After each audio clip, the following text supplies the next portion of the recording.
What about Aberdeen? What about Dundee? What about Edinburgh? What about Inverness? Have we anybody from Plockton? Yes, we have. What a fantastic gathering. The reason I'm here, apart from to read out these statements from some very, very famous well-wishers, the reason I'm here is I work in these fantastic Scottish public services.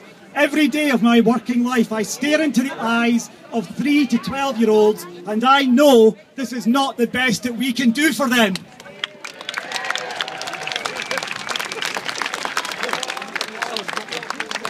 Probably the biggest thing that I'm proud of during this whole campaign is seeing kids like my daughters get engaged with this debate at age 16 and 17.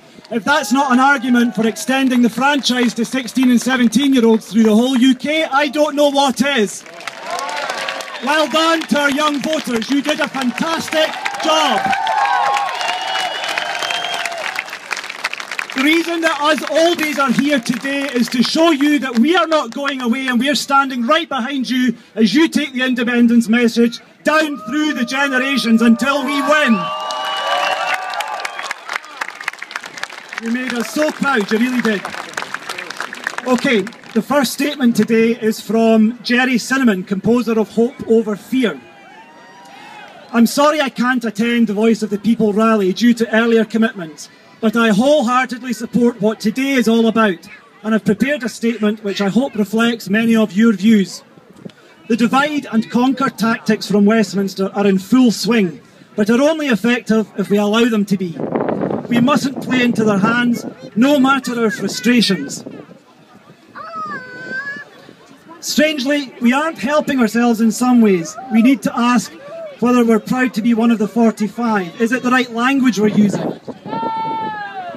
Does it use facts and information to counter the blatant lies of the No campaign and present an alternative?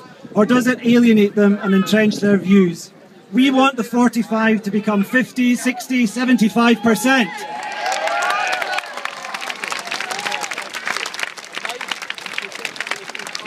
The facts speak for themselves in favour of independence. The moral argument isn't up for debate. But if we've learned anything, we know from people we've spoken to that what turned them from no to yes was information, dialogue, discussion. That's what we need to do. The thousands of messages I'm getting from yes and no supporters are testament to this. We don't want to risk derailing the process by alienating anyone.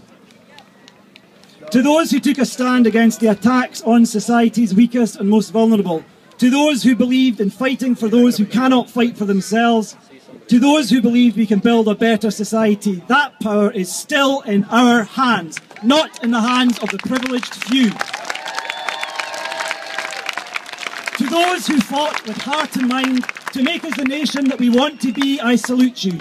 I was always fully aware that Westminster has a system of influence and control that permeates every facet of society. We have watched the people of Scotland waking up, though, en masse, to the harsh reality that our world is nothing like the world we want it to be.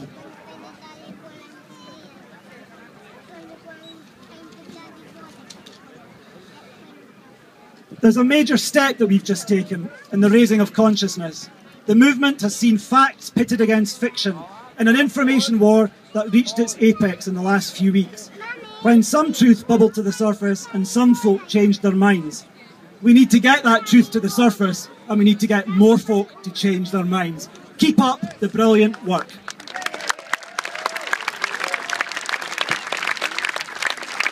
The next statement is from Brian Cox, actor. There was such... Let's hear it for Brian Cox. There was such a huge percentage of our young people voting for yes.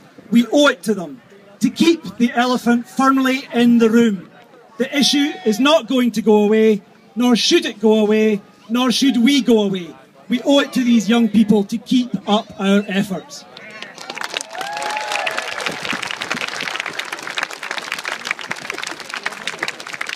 Two more statements to go. This one is from Vivienne Westwood. Let's hear it for her.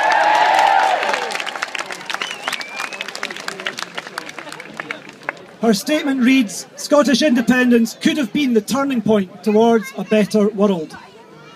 We could have led by example. It could still be a great day for democracy. They already have a more democratic financial system, no tuition fees, and they care for people, they really care for people. They just wouldn't do what we're doing in England. In England, there's hardly any democracy left. The government does what it wants. That which should belong to people, it gives to business." I think what Vivian is saying, that argument that Scotland was a piddling wee lump on the top of Britain and we couldn't show the world how to do it, has been completely blown out of the water. We know we can show the world how to do it.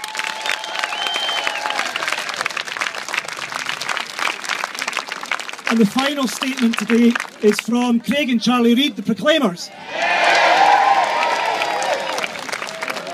"We're sorry we couldn't make it to your rally, but we would like the following to be read out in our absence.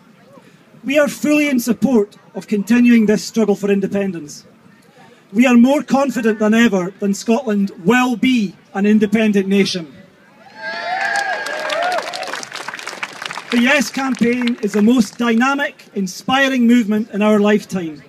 The cuts that are yet to be made by Westminster over the coming years will provoke rage against most working class voters in Scotland. The young people and the working class of Scotland took us very close to our goal, and over the next few years the same people will carry us to victory." Thank you very much.